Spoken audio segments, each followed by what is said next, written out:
Welcome to H2O, your guide to boats and boating. This week we're here in Annapolis, Maryland, and I am with Squire Fred Taylor, the official town crier of Annapolis. Welcome to the first peacetime capital of the United States of America and the sailing capital of the United States. Give me a brief history of the area here at Annapolis, and we're in the downtown area, is that correct? Yes, we are. We're in the historic district. It was, the charter was given in 1632 to the Calvert family from North Yorkshire, England. The town itself, it was in 1708 that Queen Anne gave the charter for the city itself. It is the first peacetime capital of the United States of America. It is where George Washington resigned his commission at the end of the Revolution in the State House Capitol.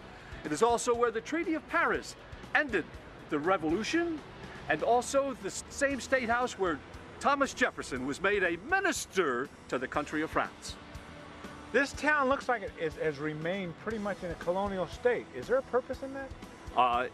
Historic preservation became very popular in the 1960s. You will find no place else in the United States of America that has more colonial homes of George Washington's time than this town itself.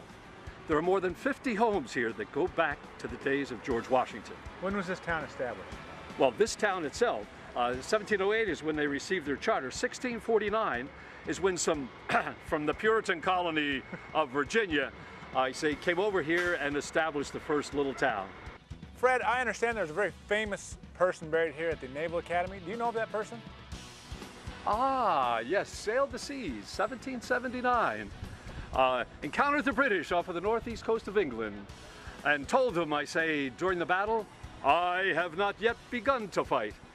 Yes, the man that gave the Navy its first true traditions, John Paul Jones, in the crypt over, what I call the Cathedral of the Navy, underneath the chapel at the United States Naval Academy. Now, my friends have told me I may not be the brightest bulb in the pack, but I understand that Annapolis was at one point in time the capital of the United States? Annapolis is the only city in the United States of America that has served as both the capital of its state, or colony, as well as the capital of the United States of America. For 9 months, while the Continental Congress was sitting up there in the State House, this was the capital of the United States of America. Very good. Let's go take a tour. Well, shall we?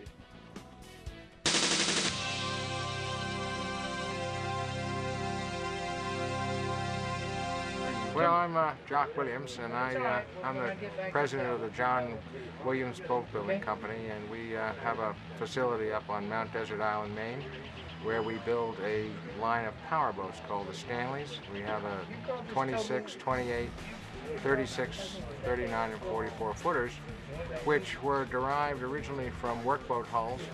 They were designed and built to be workboats, but in the early 80s we shifted to pleasure boats, and we started building nicely finished pleasure boats on workboat hulls. I think that the design, affords a very sea-kindly hull. It will perform in most conditions that you will take her out in, 15, 18 knots of wind and a good sea. She'll handle that very nicely. Because it is a workboat, it is designed to provide a ride that doesn't wear a person out. If a person is lobstering, a fisherman is lobstering all day, he's usually out for around 12 hours, and he gets extremely tired if it's a boat that reacts more or less like a hard chine boats are too quick. This is a soft chine boat. It's got dead rise and rocker. It rides in and out of seas very nicely. It also maneuvers very well, so it has nice characteristics. It's not particularly fast. It'll cruise at 17 or 18 knots, and it'll top out at around 21. That's pretty much average for all of the boats that we build. We power them with diesel engines, but I think the way the boat handles is probably one of the most important features. There are two after lockers at the end of the pilot house. One is for an ice machine, and the other is a chest of drawers. It sleeps 2 people. It has propane stove, and it has air conditioning, has a microwave oven. Those are some of the features. This boat has these seats here that you'll see. These are seats that we designed. These are the helm seats. and they're a nice traditional looking seat. And the settee that's on the port side is one that we built specifically. The gentleman likes to have his wife and his daughter come along, often when he's going fishing or out for a trip. And the seat is built so that it's elevated, so that the height of eye is such that you can see out nicely. Also, I think that our woodwork is unique. We don't try to avoid wood. We put a fair amount of wood in our boats, and we use the wood, all of it's structural, so that we're building in a very traditional manner. So that what you see in a boat such as this is a lot of teak in this one, because the gentleman who had it built wanted the interior to all be teak and the exterior as well. And it's all varnished teak.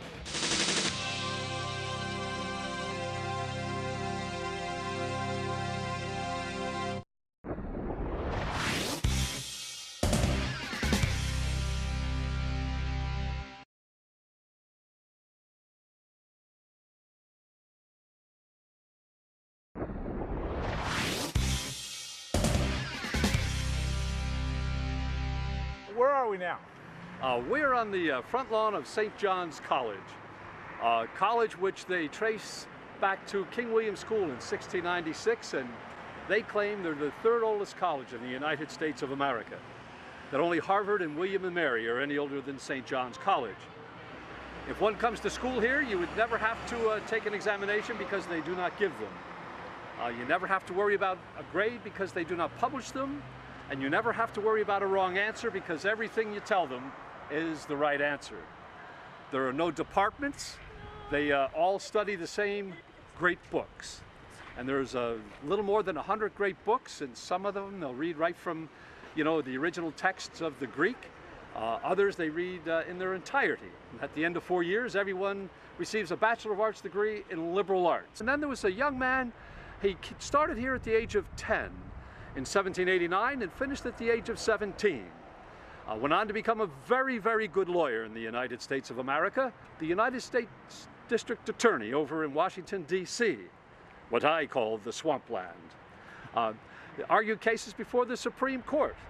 Also dabbled in some poetry. And his poem, you hear it almost every day. Oh, thus be it ever when freemen shall stand between the love homes and war's desolation. Blessed with victory and peace, may the heaven rescue land. Praise the power that made and preserved us a nation. Then conquer we must when our cause is just, and this be our motto, in God is our trust. And the star-spangled banner, oh long may it wave, o'er the land of the free and the home of the brave. And I feel certain you could sing the first verse, could you not? Oh, say, can you see? Oh, I'm not going any further. That's it, I'm done. Francis Scott Key. He graduated #1 in his class, gave the valedictorian speech. I think there were 7 in the class. Went on to become a very good lawyer and the founder of the Alumni Association, where we see the monument.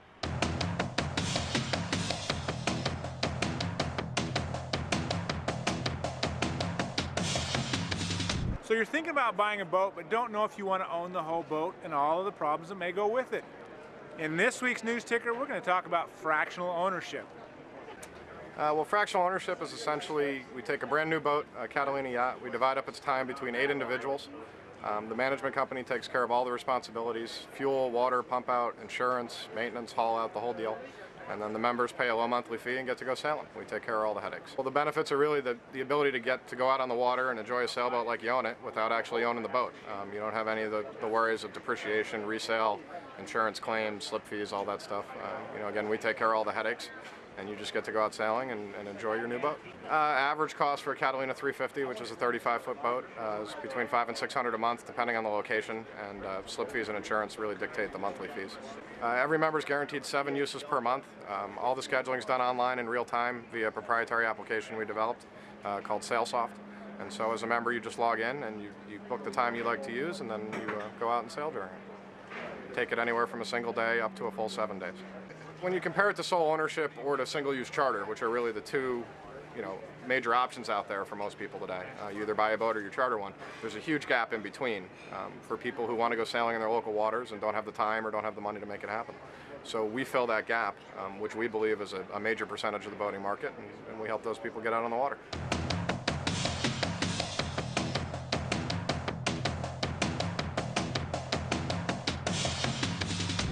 Since 1985, we've taught over 60,000, primarily women.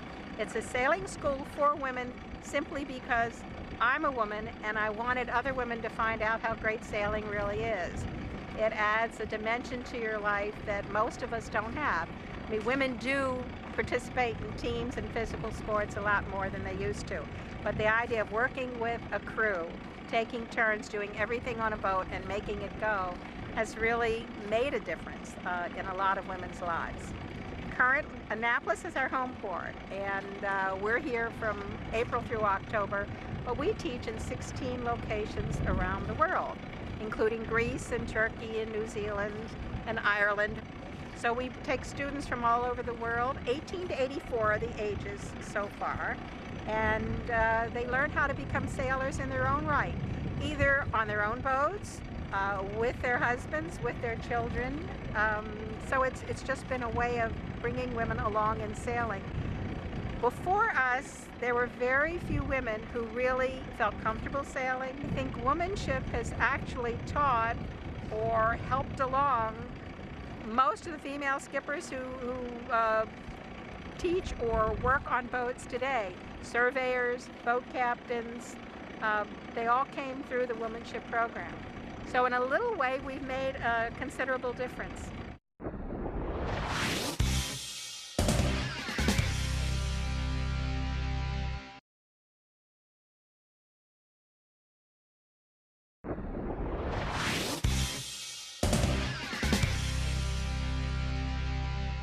We're here at what we call Lawyers Mall, here in front of the capital of Annapolis. Lawyers Mall has one of the most distinguished lawyers that anyone could find, Thurgood Marshall, best known for one of his landmark decisions that he was part of, Brown versus the Board of Education, which desegregated schools in the United States of America in 1954. And just beyond Lawyers Mall, behind the gates, that's the governor's mansion. And right here before us is the State House. The original State House underneath the White Dome, built in 1772 and finished in 1779. And it's been used ever since then for legislative purposes. I don't think you'll find any place else in the United States of America where you'll find an older State House than this one. And that dome that you look at from the outside has not one piece of lead or metal in it at all. It is all fashioned together with cypress trees and wooden pegs, fashioned with what you call mortise and tenon. In the 1780s is when it was finished, and still standing to this day. And when we go inside, you're going to find there's another dome. That's truly a double dome. Plaster dome sits underneath that one, also finished in the late 1780s.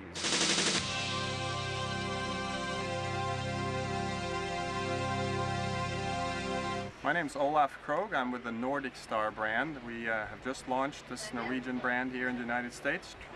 This is a 33-foot day runabout. It's been very well received because she's a very pretty boat. We've built a boat that should appeal to the absolutely most discerning buyer. She has beautiful teak all around. She has very elegant lines that everybody seems to like. And we have a small V-berth down below, which will accommodate an overnight for a couple. Of course, it has a head. It has a 315 Yanmar diesel, which gives her plenty of speed. She does about 30 knots, cruises very comfortably about 24. And with our Viking heritage, of course, she handles well in the water. And here we have a nice place where we can enjoy our pickled herring and other things that we eat in Norway, with other things as well, of course. And overall, she's a well-built, very well-designed boat. This boat is a real head turner.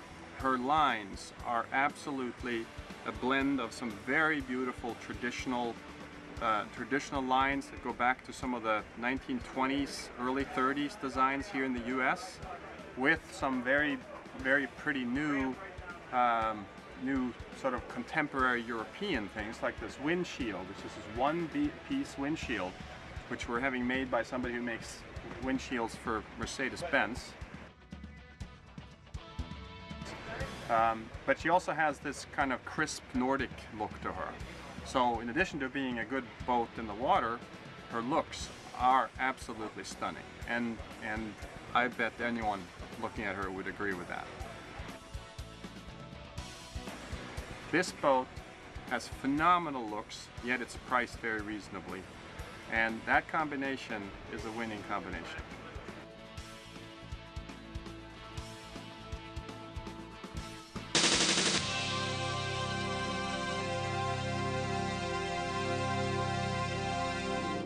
I'm here with Ken Kay of Schooner Woodwind. It's a company that takes charters out. Ken, tell us about your charters and what do we do here? Well, we do all kinds of charters. This is one of the few places. Here we are in Annapolis, the sailing capital. And the only way to go sailing is on one of our boats. You can just buy a ticket and come down to the Marriott dock and you're all set.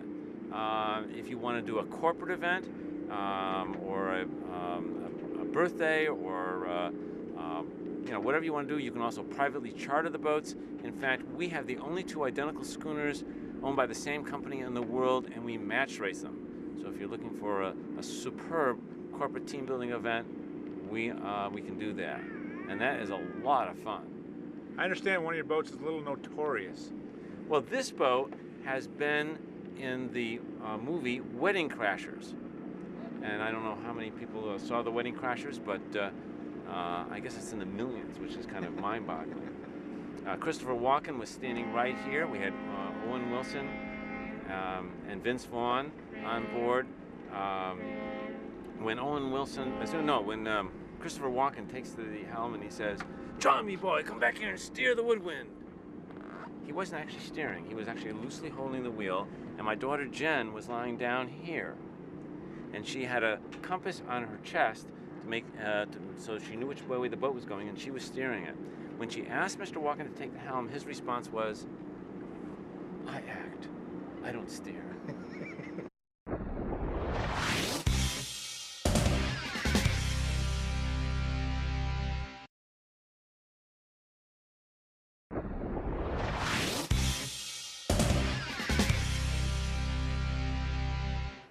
So Fred, tell me what room we're in right now. Well, we are in the old Senate chamber. This is the room where George Washington resigned his commission on the 23rd of December, 1783. This is where the Treaty of Paris was ratified, formally ending the American Revolutionary War, and also where Thomas Jefferson was made the minister to the country of France.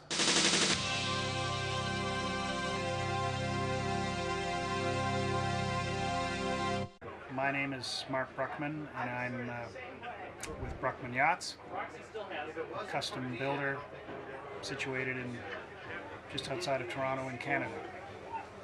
And we're sitting on a Bruckman 50 motor sailor, built on a semi-custom basis for discerning clients. In this particular model, the quality of build and the ability to customize each vessel to each person's requirements and the performance and comfort of this particular design are pretty well unique in this size of vessel, which is around a 50-foot sailing vessel size. Put on a boat. I guess the most striking difference from most of the competition is the quality of the build and the finish of the work. There aren't that many series-built boats that are finished to this quality level at a reasonable price anymore. So that's probably the most discerning characteristic of these boats. And all of the designs are essentially purpose-built and purpose-designed. They're not so that each individual boat has a certain function right from the design stage. This boat is a Bruckman 50 motor sailor. It's a 50-foot motor sailor, and its prime target is to satisfy sailors that are considering the move to power because sail is too much work for them, and they want more comfort in the boat than a conventional sailboat. So this boat gives them the comfort of a power boat, but still allows them to sail and properly sail. This boat sails properly like a proper sailboat. This boat, under power, can power 9 to 10 knots just under power, which is 3 knots faster than most sailboats of the same size. But it also still sails as well as most 50-foot sailboats. Speeds of, depending on the wind conditions, 10, 11 knots. So it does both very well.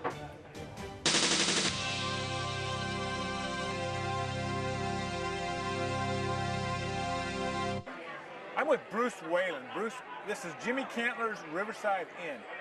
First question I've got, is there a Jimmy Cantler? Yes, there is. He opened the restaurant in 1974, and business has been growing ever since. He's a local waterman. He's caught most of the product when it first came in. We have a lot of guys come down by boat to the water, deliver the crabs. And Jimmy's worked with them, knows a lot of the local watermen. So what's your hottest selling item here, the crab? Crab's probably the hottest item, and crab cakes, anything with crab meat in it.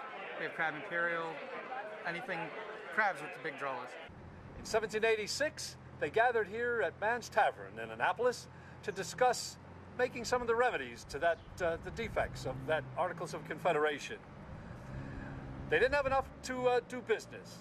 Alexander Hamilton adjourned the Congress. Reconvening May 1787 in Philadelphia. They remedied the Articles of Confederation, the defects, by writing the Constitution, which we live by to this day. Born in Philadelphia, yes, conceived here, I contend, in Annapolis, Maryland. Very good. Thank you, Fred. We appreciate the tour. Very educational. Thank you very much. Remember, every day is a great day for boating. So let's get out on the H2O.